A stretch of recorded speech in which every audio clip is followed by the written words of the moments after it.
Here's a big one. How many times have you heard that the Bible is sexist? The Bible is anti-woman. The Bible puts women down. It makes them second-class citizens. And the first. That's the Quran. It's not the Bible. Well, I'm with you there, but that's been a complaint against the Bible. But that was society as a whole then.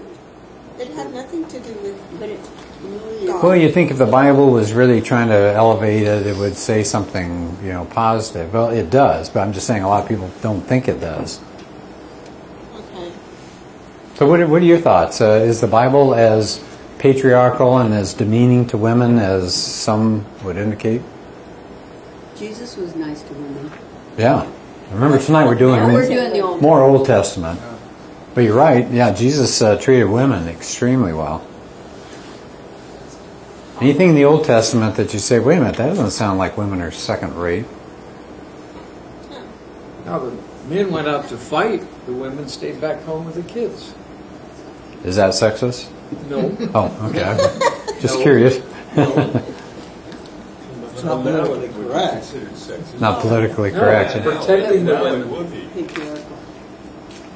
So how are we going to defend this, that the Bible is really not a sexist document? It's Old Testament. There's a lot of protection for women in terms of marriage if the man was displeased with her or something, that he had to actually take care of her and make sure she was taken care of. Okay. It wasn't. He wasn't able to arbitrarily just send her away, including if he had taken her in battle as part of spoils of battle. Yeah. Yeah. Return her back to her people as opposed to just turning her and letting her fend for herself. Yeah. Yeah, that's exactly one of the things we're going to talk about here. How about in Genesis 1-3?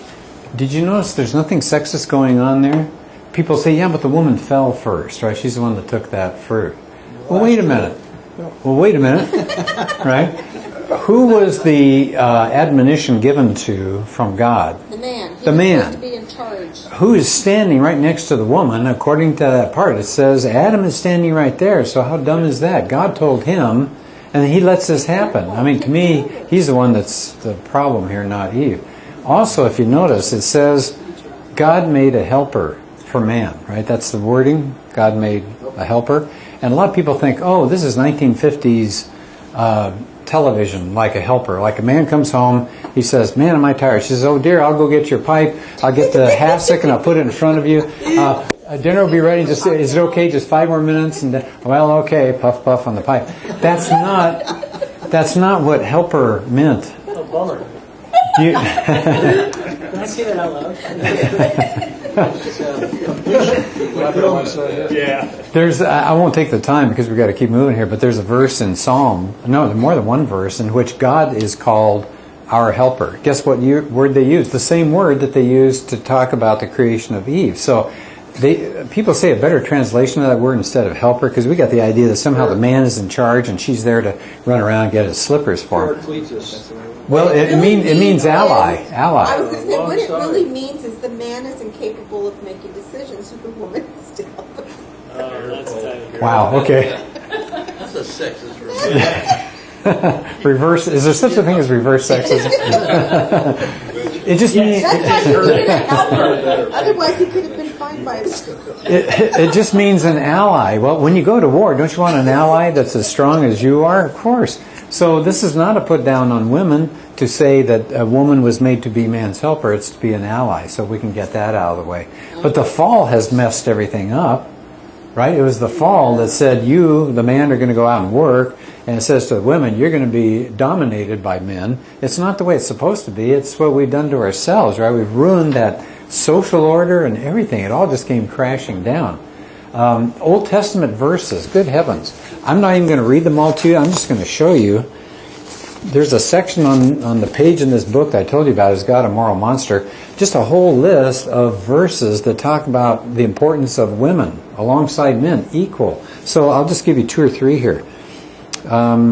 Exodus 20:12, honor your father and your mother. It doesn't say honor your father and whatever you want to say about your mom. It doesn't say that. It says you honor them both, right? They're on the same level. Proverbs 6:20, my son, observe the commandment of your father and do not forsake the teaching of your mother. Right? She's doing the teaching too. Whatever she gave you input is exactly the same. Anybody ever read Proverbs 31? Yes. It's the ideal wife.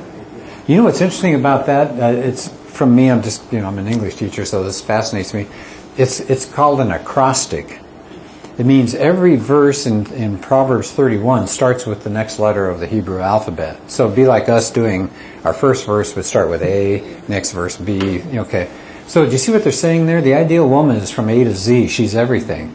Have you read some of the things that ideal woman is supposed to do? Does it say go get slippers for her man? I don't see that in Proverbs 31.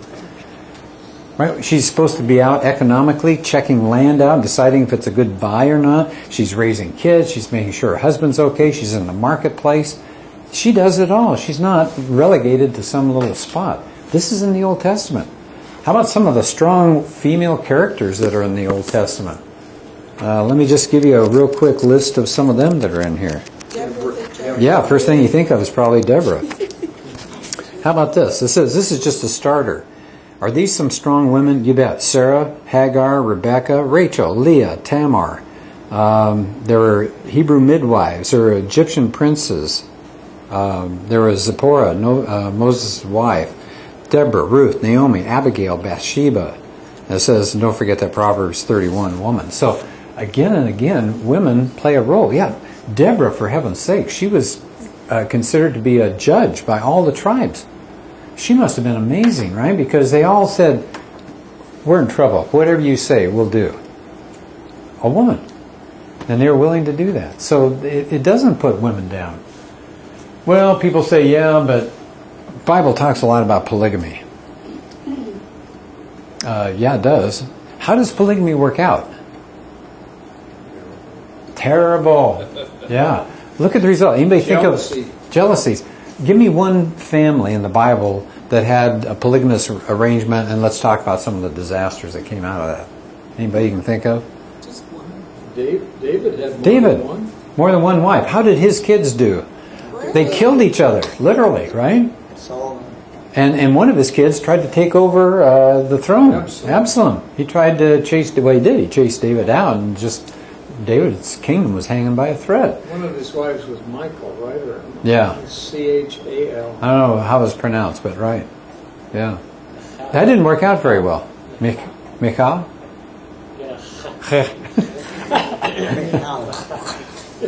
How about Solomon? How did that work out for him? He had a whole bunch of wives. That was a lovely thing. What did it say? Is his career just went right in the tank, right? It was a terrible thing. It didn't work out well at all. Go back even further. Abraham. He's got this handmaid, right? And then he's got the two kids. And all they do is butt heads, and they have to go apart. Just because it's in the Bible doesn't mean the Bible thinks it's a great idea, right? I love the way it's done. The Bible doesn't say polygamy is bad. It just lets you see polygamy work out. It doesn't work out well. It's kind of undermining the whole idea of polygamy. Polygamy was a big deal in that culture of the time. How about Rachel and Leah? Right? They were the wives of Jacob, and those kids, they sold Joseph into slavery. Right? I mean, it was a hassle every time it came up. So it doesn't put polygamy up on a shelf and say, oh, what a wonderful thing. It's not good at all.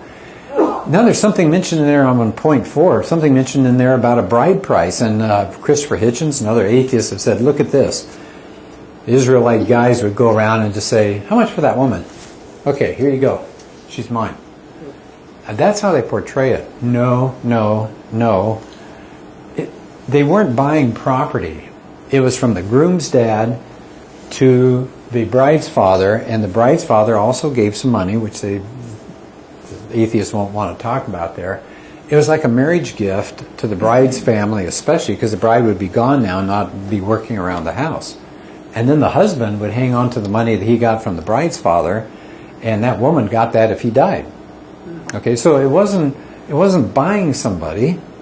It was like they do nowadays, right? A bride's family, they put on the reception, and somebody else will pay for the ceremony itself. So this is not buying brides, right? So let's get that out of everybody's head. And then you already mentioned the prisoner of war deal, right? There was no raping going on. If you captured women during a war, you could make them your wife if you wanted to, and they were treated as a full-fledged wife. They weren't secondary or something because they were from some enemy. So women are treated way better than what a lot of people think. And you're right, they're treated far better. I think you mentioned that far better in the New Testament as well. Yes? In Genesis 2:24, that's where you go back to the first mention in the Bible. That's that's marriage.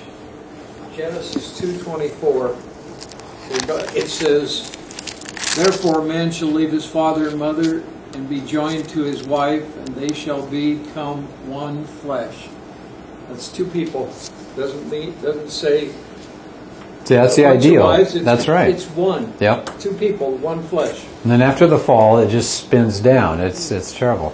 By the way, I don't know if your Bible does this. We talked about this, I think, last week, but just above that in verse 23, mine's set up as a poem.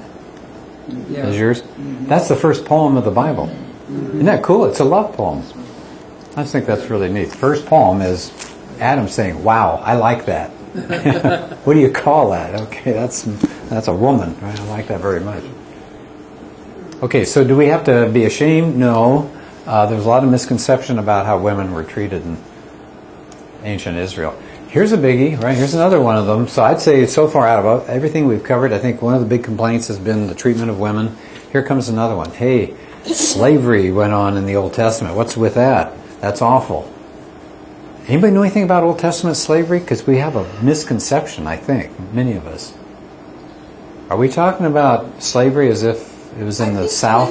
No, I think slavery in the Old Testament was almost, you gave yourself into slavery. If you owed money, then you gave yourself until you paid your debt. Oh, you didn't do it for a lifetime. No. Indentured. It was like, it was 6 years, and then the 7th year, you were freed. And you're not only freed, I don't think I'll take the time to do this, but the person who had you is supposed to give you supplies and give you generously so you can make a life, for yourself. But you're right, it's like indentured servitude. I mean, how many Americans came over and that was the start of their life here in America? They couldn't afford the passage, and they couldn't afford to buy the land when they got here, so many of them would, in a sense, sell themselves, but they learned something along the way, didn't they? They would maybe be under a silversmith or something, and then that person would have them do the dirty work, but they learned the trade. And when they were done, they'd go off and they were good at shoeing a horse or whatever it was. Some of them, of course, had run away. There were a lot of ads in the newspapers at the time looking for an indentured servant who said, "Thanks for the money, adios." But the idea was, right, you'd stay there.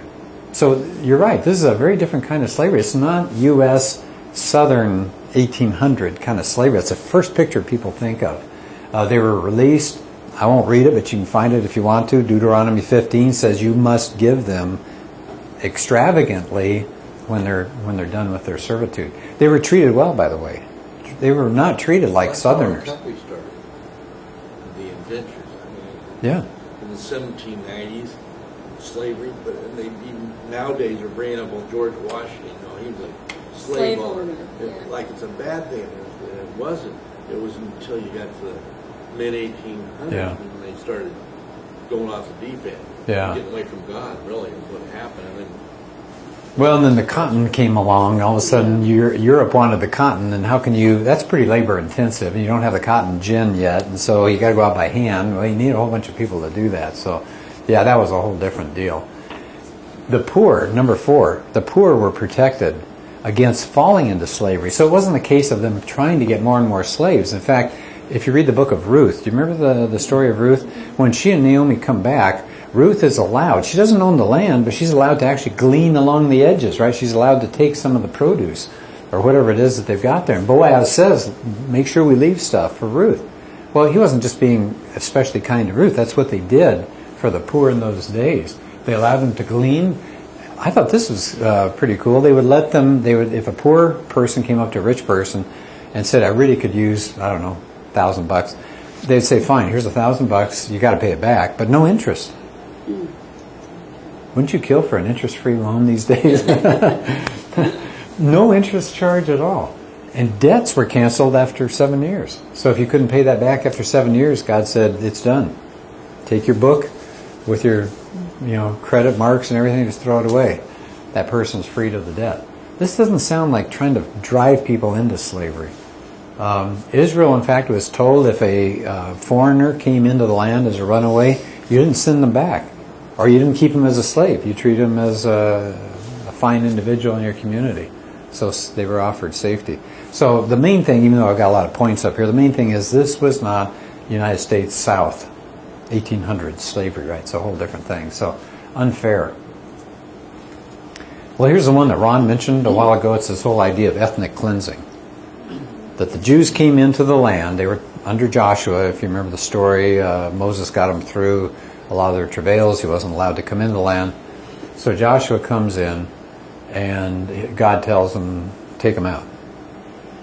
And it says they wiped out this, and they wiped out that, and they went all over the place. Any response before you look at some of the things I want to cover? You just have to say, oh well, I mean, God's God, let God be God. No, their whole practices were totally evil. Oh, they were awful people. So here's our first point. You'll see it in just a second.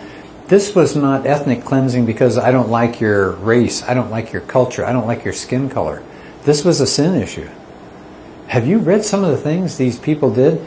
They were so awful. They were known throughout the ancient world. Other groups would write about them and say, this is an abominable group of people there. Child sacrifice for one thing. Have you ever seen what they would do? They take a red hot idol that would have like a statue like this and put a kid on top of it and sizzle the kid.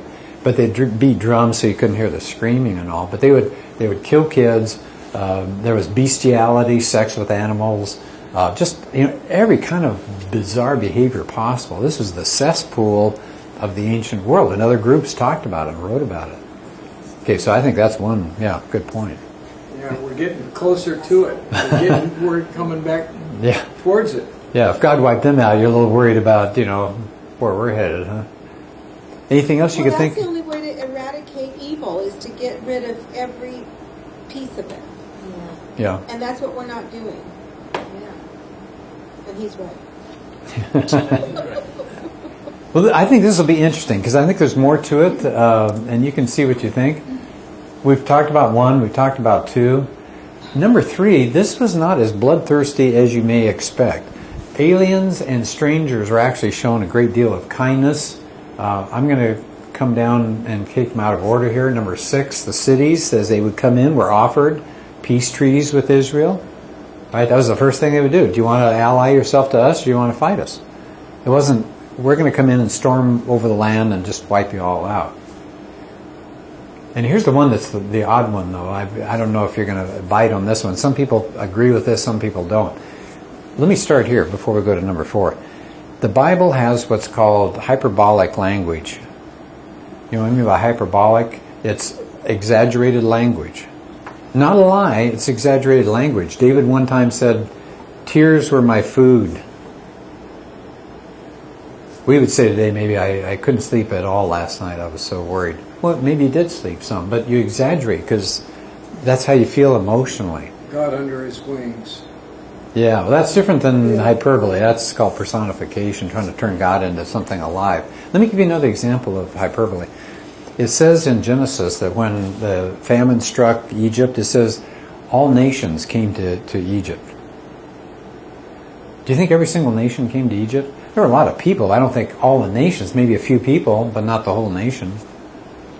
And it says at several places like that, they'll use exaggerated language. We do that today. We talk about football. We'll say they got killed. Yeah. Well, somebody who's trying to learn a language is going, what kind of brutal sport is this? Machine guns going out there or something? We wiped them out, right? We stomped them. I mean, we do that as just colorful language. And so a lot of people think when it says we went in and we wiped the land out, that can't be true because of number 7. There was assimilation going on. Again, I think because of time I'm going to keep moving, but you'll read about them going into the land, it says, and they wiped out all the Amalekites. And then a few chapters later you find out they're intermarrying with who? The Amalekites. They're not wiped out. And it says it again and again. This group that they look like they're wiping out, they didn't wipe them out. But They attacked. What's that? Isn't that the bad thing that they see? In my mind, they disobeyed God because God told them to go in and clean the land. and when you clean the land, you burn it or you do whatever. And because they didn't, the Assyrians were still alive, or the Amaleks or whatever, and that's why they intermarried. If they would have done what God told them to do, there wouldn't have been any Amaleks to marry. But I'm claiming that we wouldn't have the problems that Yeah. God forbid. But the Bible actually says they did it.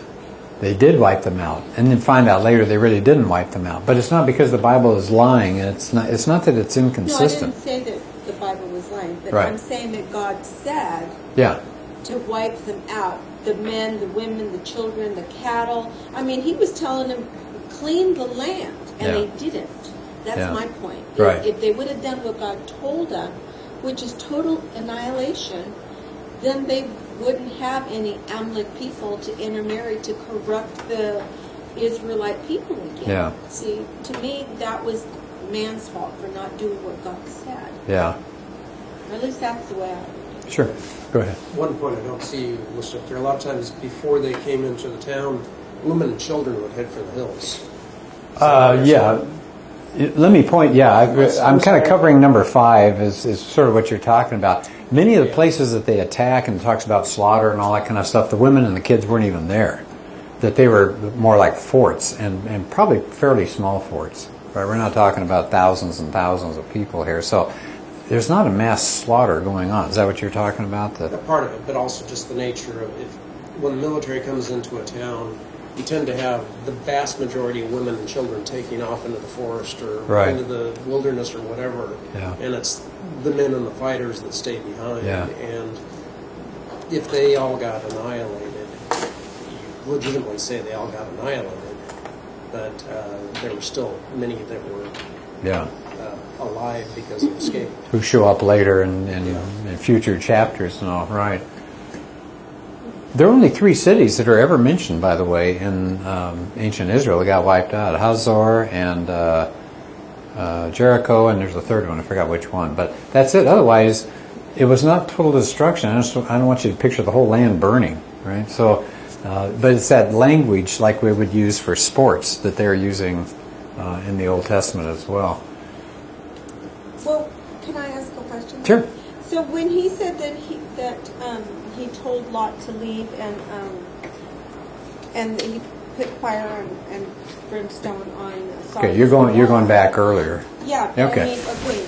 But is that exaggeration, or is that what happened? I mean, No, it doesn't. It doesn't say, and every single person died in the city. We don't know. It just says, the destruction came on it. It doesn't sound like any exaggerated language. It says God strikes those towns. And Okay. So in the New That's okay. Testament where it says where Damascus is going to be totally annihilated, does that mean that? wait a minute, where does it say that? New Testament? Yes. It says Damascus is going to be Yes. annihilated? Where? In the book of Revelation. Do you want me to show you where? Because I've been waiting for that to happen since they're in Syria. You got me on the Damascus thing. I don't remember Damascus. That's Old Testament. Oh, no. Okay, I won't take the time to look Oh, at it. I'll But look it up. Okay, Are we but go having ahead. another class? what's that? Are we having another class? If you guys will I spread the think word it's and have in me the come book back, of Isaiah or something. You're right. I think it's from the Old Testament. Sorry. that's okay. I'm not smart like him. So no, go ahead. So, what was your claim? So you're just wondering why it hasn't happened yet? Or maybe it has, and it's not total like I thought. Like I Oh. thought Sodom and Gomorrah was like. Yeah, it probably was. I mean, but it doesn't specifically say. Okay. So we're kind of up in the air on that. Yeah, there are a lot of prophecies in the Old Testament that have not happened yet, right? With some of these, but a lot of them have. Israel Well, Damascus being. is the only city that's never been gone, and it's supposed to be gone. Now you got me curious. I got to look up Damascus later on and check on that. How about as kind of a big picture here, the Old Testament versus other ancient law codes? Because we've kind of hinted at this, but I just thought this might be a good time to talk about it. Israel's laws were not the only laws in existence, right? There were other nations that had their laws set up. And so if you look at a comparison, the Old Testament laws were not awful. I mean, people look at it in isolation. They need to look at it compared to what was going on around them. I read to you some of the things that were going on with Hammurabi's law codes, the Egyptian law codes. The others had class distinctions. The rich got away with a whole lot. That's still true. Yeah, O.J. Simpson. The rich were treated way better. They could murder, they could kill, they could walk away from a crime, and it was like, well, okay, rich person. Not true in the Old Testament.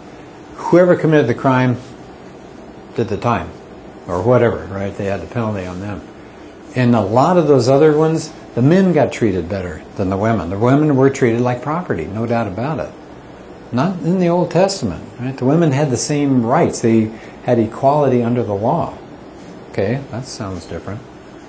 And the slaves were treated as property, but not in the Old Testament. We already talked about that. So I just kind of want to make that as an overview of what we've been talking about here. Here's the conclusion. I want you to look at this. John Adams, did he know a few things? Is he a sharp guy? Yeah. One of the founding fathers. Think about this. What did the founding fathers do? They were trying to start a new government. They looked back and tried to look at previous governments, tried to look at like the Roman Empire and the Greeks and whoever. I mean, they were really well versed in their history. We don't read history and know as much history. They knew their history.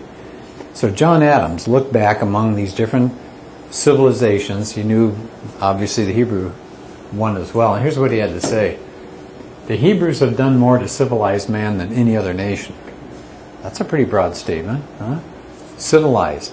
Let me stop there for just a minute. One more time. The Old Testament laws that we've talked about tonight were just temporary. Right? It even says in the Old Testament, this is not for everybody. This is not going to last forever. This is not for all time. This is laws with training wheels on. Right? It's just to get people to begin to get more civilized. God expects a period of time to take place rather than just saying, you've got to act perfect right now. So there's this time where kind of a breaking in time. And that's the Old Testament laws. We don't go by those today because we've had time to kind of work ourselves through some of these things. So he says the Hebrews, though, took that first step, right? They civilized people more than any other nation. They preserved and propagated to humankind the doctrine of a supreme, intelligent, wise, almighty sovereign of the universe, which I believe to be the great essential principle of all morality and consequently of all civilization. Let me go back to that because that's really good. Well, obviously he's talking about God there, right? Is the picture of God, because he's saying this is the kind of God that the Hebrews got across to people. Is this a different kind of God than the other gods that were existent at the time? Do you know anything about some of the other ancient gods? Is this God a different God? Yeah, love. Yeah. I mean, these other gods were pretty darn vengeful, right? But they were the kind of gods, if you did the right ritual, they would probably be okay, right? So if you sacrificed a kid, if you cut yourself, I mean, whatever it is, if you did certain things, the god almost had to do something for you, right? So they were kind of tied to you. They really weren't way above you, right? You could bend their will to you. It was all those strange rituals that went on. Yes? They're all man-made. Sure. There weren't any gods because if you read Isaiah 44:8, God says, "Is there any God beside me? I don't know of any." Yeah. God said that. Yeah. That's a good verse to take Mormons to, by the way. Yeah. Right? Because Mormonism is polygamous. Yeah. It's got a whole bunch of gods. If you hang in there, you can be a god. Is the word. What's that? Polytheistic. Polytheistic, They're also thank you. polygamous. Yeah. Polytheistic, that's right. Exactly. But look at the God that we have that first got introduced to us in the Old Testament. He's not... Do you ever read about those Greek gods? They're like overgrown kids. They're vindictive and they cheat on each other and it's just chaotic, right? Many of the gods are real chaotic. They can't control the universe. Stuff is kind of too big for them and they're kind of out of control, right? So they're crazy. But it says, instead, we get a supreme, intelligent, wise, almighty sovereign of the universe. And he says, because of that, that's the great principle of all morality. Just stop there for just a minute. That's a really interesting point. Where do we get our morality? Well, it's either from you and I, we just make up our own morality, or it's from our society, or it's from a higher source. Now, we got big problems if it's one of the first two. If you and I, all of us in here, if we make up our own morality, is that a problem? Yes. Yeah, there's one word for that, anarchy. Right? If we make up our own morality? You can change it. You could change it tomorrow. You want to be nice today? Okay. You don't want to be nice tomorrow? Okay. It's your morality. So now you got Mother Teresa and you got Adolf Hitler. And if you say, well, we just make up our own morality, you can't really say one's better than the other. It's just one decided to do different things, right? He or she is just making up his own morality. Martin Luther King, Gandhi, we would say they're really nice people, but it's just because they decide to make up that kind of morality. Are they any different than Joseph Stalin? I mean, what's the difference, right? You're just making it up as you go. Well, is it any better if you say, well, okay, it's not the individual, it's the whole society makes up morality. Is that a benefit? Now it's not just one person. In this country, it's 300 million of us. You don't like that? No, look at our morality right now. A whole bunch of people have decided that what God has to say is wrong. That's Okay. not a morality at all. Yeah, societies change, right? Do you want to base your morality on something that over time can change? 150 years ago, everybody's okay with slavery. Nobody wants to go back to that. 51% probably would have voted for slavery at least. So does that make it okay because 51% of your society wants to do something? Absolutely not. I don't want that kind of morality. It changes too. Maybe it changes more slowly than individual morality, but that doesn't work. So what are we left with? This is what John Adams is saying, and this is what you get in the Old Testament for the first time, is that there is a God above everybody, above culture, above the individual, who sets these rules up, and we all say, okay, I reject it or I accept it, no, I'll go with that. Otherwise, it's chaos. And consequently, he says, of all civilization. So, good thing John Adams saw it clearly. A lot of people don't today. But I will stick around if you have some questions, because I know I gave you a lot of information. Look at the bottom of the page. There's an email deal on there. I'll be glad to send you like some of the verses, or, you know, I machine gunned a lot of stuff at you this evening. And last time I think I took it right up the last minute there, and everybody had to go. So, you know, if I can answer any questions, I will stay here. Thank you. It was 2 weeks of this was fun. So. Yes, it was very interesting. I just would have a thought that, you know, the goal of this partly is that we are prepared to give an answer. Yep. As we're commanded to. That's do. right. To give an answer for the faith that we have. Yeah. And to do it in a wise and intelligent and a winsome way. Yes, respectful. By the same token, if you are in discussion with those people who are truly atheists, there is a spiritual dimension that it's like other things. We understand this spiritually. They will not. Yeah. And we have to recognize that's a huge gap. Yeah. We don't convince them by the power of our intellect or by the power of our arguments. Yeah. The only way they will ever see it as we see it is when they know the Lord. That's the beauty, isn't it? I mean, the apologetics is saying God saves. We just throw the seed out, right? And if it blooms, then that's great. And if it doesn't, it wasn't our job. We're just supposed to be faithful to present it. You're right. So I hope you walk away from this realizing that's a great point. We're not twisting arms, and we're not arguing people into the kingdom. That's all up to God. All we have to do is be faithful and be ready, right? Because you will hear maybe some of these things. Yeah. To answer that, America started as a Judeo-Christian nation. Yeah. The Jews and Christians believed the same God. Yeah. All over the buildings, there. If you've ever, like on some of the emails you see, everywhere, it's just Bible verses and Moses. And who's in the Supreme Court? Moses. Yeah, right? yeah, and all that. And our Declaration of Independence. Yeah. Nature's God. Yeah. We hold these truths to be self-evident. They said we don't even have to argue this. It's self-evident. All people are created in the image of God, right? So we're endowed by our Creator with certain rights. Yeah, and laws are good because they govern over moral people. But when you lose morality, which we are losing, then laws Yeah. are worthless because they have no foundation. Yeah, because Oh, I'm sorry. no, but you're right. Damascus is in Isaiah 17. Okay. Right next to Revelation. Yeah, right. Okay, it's not nice to make fun of it. But I knew it was in there. It's in there, man. Well, thank you for taking a Monday evening when you had probably 1,000 other things to do. To come out. Thank you for coming.